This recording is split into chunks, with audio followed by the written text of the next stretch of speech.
You are listening to the Vicis and Interimo show, 7 days ahead shots. All of these episodes are repeat episodes from previous years, but most of the links are probably still good. If they're not, well, it's because you're listening to an old show. But in the meantime, hope you enjoy.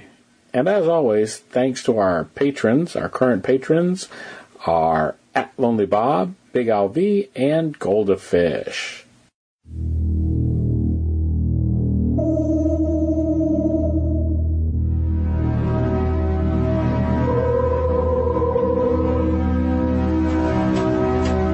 Like a bullet to the brain.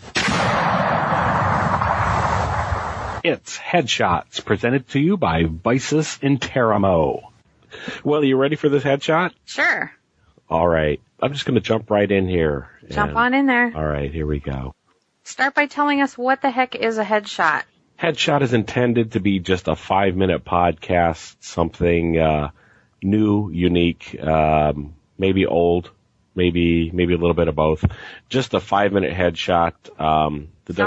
It sounds like anything goes. Kind of like a crawling chaos all by itself, maybe. Okay. That should be released, supplemental to our other podcast. All right. Yeah. So this time we have a rather unprecedented chance to talk about a film, an independent film that we've watched before. Mm-hmm. This was part of the H.P. Lovecraft Film Festival. We got to enjoy Clok. Am I saying that correct? We were pronouncing it Clok before. It's C-L-O-K. Yes. But Clok, which okay, was Dutch for bell. All right. Well, anyhow. You learned that in the film. I learned that in the film. And this is a film by, I love this. Is it Absolutely No1 Films or is that Absolutely Number 1 Films? Ah. I like the ambiguity of it there. So at any rate, this is a film directed by Casey T. Malone. This is one of the films that we previously talked about on our H.P. Lovecraft special. That's right. And last week's podcast, we talked about it a little bit again. Right, that we were going to go into a little bit more in depth at this point. So you want to read to me the short, sweet synopsis? In this short, multi-layered puzzle, a researcher named Dylan Hensley believes he can conquer the passage of time by studying the movement of trees. Okay. There you go. So this is a short film. Maybe 6.5 minutes total, if that. Mm-hmm. And what are your thoughts about it generally? I'm going to say I liked it. Like I said, first time around, we basically just said we liked it and kind of moved on from there. Well, I think like I said, we discussed this in our last podcast. In the film festival setting, everything goes by way too fast. Right. I knew I liked it, but I knew I needed to see it again. There's a lot of things going on in this to appreciate, and you absolutely need to see it more than once, which I just did. And it's short enough where you could. I mean, I kept stopping it and going back and look at seeing cool things I wanted to see again, or hearing something that I wanted to. I didn't feel like I caught it all the first time. Yeah, there's a lot going on in this film, and I really liked it a lot, actually. Okay. Well, in addition to solid visuals. Oh, it's beautiful to look at. Well, I know how you're dying to see fall foliage, so you can always refer back to this. Oh. Haha. Yeah. But in addition to that, there was a good solid pacing and the editing was spot on. A lot of times in independent films, people get carried away maybe with the story that they're trying to tell and kind of rush through it. Mm-hmm. I think the folks that worked on this definitely took their time and took the extra effort to make it what looks like a really polished feeling film in the end. Oh, yeah. Does that make sense? They did a great job. Yeah. And to me, it's almost like a good magic trick where I don't want to know how they achieved some of the effects that they did in there. It's not like this has a lot of, special effects and so on throughout the whole thing. Those trees were pretty cool looking. They were. I don't know if, because I want everybody to watch it. I don't want to, it's like, I know it's only 6.5 minutes, but I'm like worried about giving spoilers for some reason. Well, I don't want to give too much because it's, has a good ending. Yeah. A surprise. Well, yeah, I mean, we won't say too much. Yeah. But just check it out. It's a good example of what independent filmmaking can be, I think. And when you get down to it, I don't think enough people spend their time actually polishing things. Yeah. I think they worry about doing lots of projects and getting experience that way. Yeah. Whereas I think if you take your time, do something right every single time.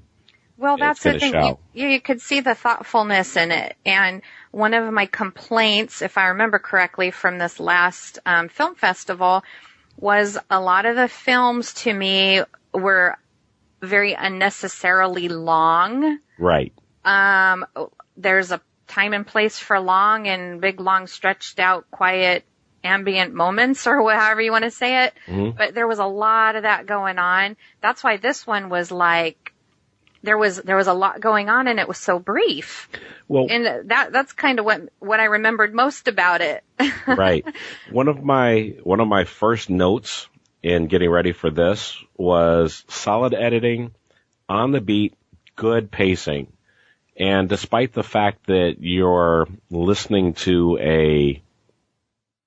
an official letter being dictated or being written, or at least that's the way the narration presents it, which could be dry, the visuals move along at a pace that you're not necessarily bored by listening to somebody read their grant proposal. No, yeah, not even. I mean, I needed to watch it twice just to once enjoy the visuals and twice to catch the letter that's being written. Right. And because there's a lot going on in there, a little history of time measurement and why the first clocks were made. And, it talks about, trees being the only creatures who live in different time measurements simultaneously. There's a lot of cool science-y things going on in here.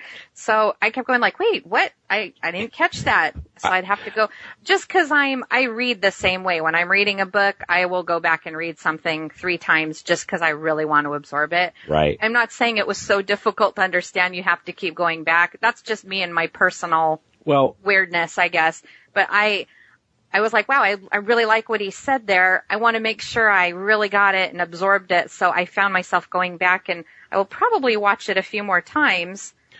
And go ahead. No, go ahead. I was just going to say, in the brief narration, it presents concepts that go beyond or can be enjoyed beyond the film. I mean, like, we could talk about this afterwards about things that were said, and I almost don't care whether they're true or not, but they put forth ideas and so on that you and I would discuss then about time travel and exactly. so on, Yeah, and I love time travel. Right. If a story has time travel in it, I'm there anyway. Yeah. But yeah, in this, he has a theory and an idea for an equation that could accurately measure and alter the fabric of time. Right. So, hello, Mr. Hawking. These are all things we're interested in anyway. Well, here's a quick question. Do you believe this is Lovecraftian? We saw it at the film festival. Would you say that it fit well into that? I'm thinking. I want to say yes. Okay, well, you know what? And Absolutely. Where this... you saw the ending too, right? Well, yes, I saw that too. I'm not going to talk about the ending. I'm thinking about the statement at one point that our narrator makes that man is smarter than nature, or better than, or the implication is there.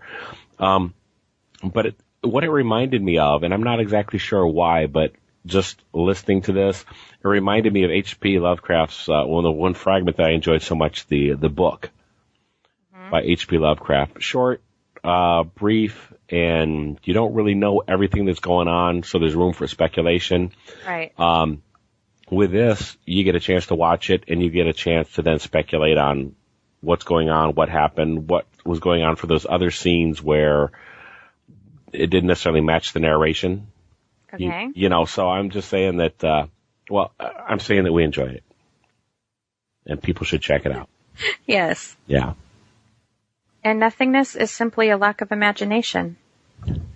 I like that too. Yes, that was great. Definitely. So we've probably talked longer than the actual film is. So if you haven't checked it out yet. Yeah, because if your headshots are only 5 minutes long, I'm sorry. This is like a double headshot. All right. Yeah. Will it body shot with a headshot there at the end. Anyhow, thanks for listening, and we look forward to talking to you more soon.